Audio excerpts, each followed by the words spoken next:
What if a massive, city-sized chunk of the American wilderness, teeming with gold, suddenly became a sovereign nation ruled by a rogue U.S. senator?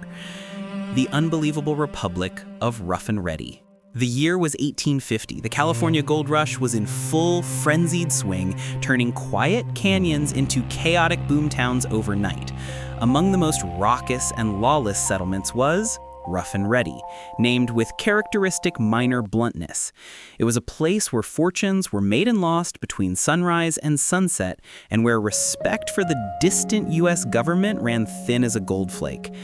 The story belongs to a man named Senator William McKnight, a charismatic, silver-tongued figure who, despite holding a title, saw the federal government as little more than a tax collector and an obstacle. McKnight had invested heavily in the region and believed the miners were shackled by bureaucratic regulations and the prospect of land surveys that would carve up their claims. He had a vision, a truly radical, almost unbelievable vision of a self-governed, gold-rich paradise. The simmering discontent of the miners boiled over in April of 1850. The final straw was a proposed federal tax on mining claims. On April 7th, 1850, in a meeting held under the shadow of a giant oak, Senator McKnight delivered a rousing, inflammatory speech. The United States, he proclaimed, is too distant to protect your rights, but close enough to steal your gold. We will suffer it no longer. He then dramatically produced a handwritten Declaration of Independence for the Republic of Rough and Ready. The miners, fueled by cheap whiskey and a profound disdain for authority, didn't need much convincing. With a roar that echoed through the canyons, they seceded from the United States. The act was so brazen, so utterly absurd on its face that it sent a shockwave across the young state of California and all the way to Washington, D.C. McKnight, suddenly president pro tempore of his own tiny nation, established a temporary government, printed up makeshift currency, small slips of paper redeemable in gold dust, and most spectacularly, he abolished all federal taxes and postal services within his territory. The motto he proposed? Freedom and gold.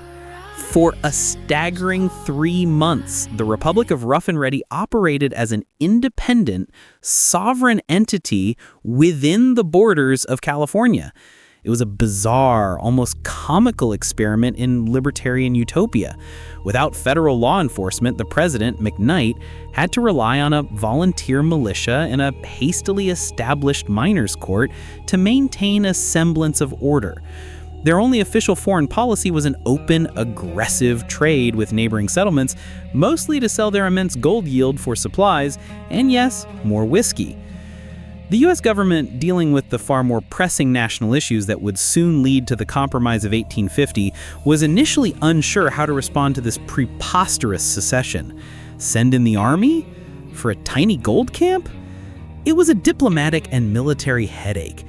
Eventually, a highly irritated official from the newly formed state of California was dispatched less to negotiate a war and more to deliver a stern, non-negotiable message. The U.S. mail had to be delivered. The Republic's refusal to allow federal mail service was ironically the single most critical point of contention that Washington could not ignore. The end was not a hail of bullets, but a slow, pragmatic fizzle.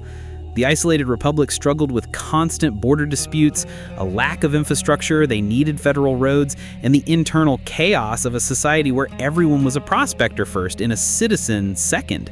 Senator McKnight, facing the practical realities of governing a small drunken gold camp, finally conceded. On July 4th, 1850, in a move of ultimate irony, the Republic of Rough and Ready voted to dissolve itself and rejoin the Union, citing a newfound respect for the convenience of the U.S. postal system and the need for legitimate title to their valuable land claims. The whole affair became a legendary footnote in American history, a testament to the wild spirit of the gold rush and the absolute, untamed belief that a small group of determined men could simply declare themselves free from the most powerful government on earth, if only to keep their gold dust a little longer. It remains the only documented case of a community seceding from the Union and then peacefully rejoining 3 months later, all over a letter and a tax on dirt.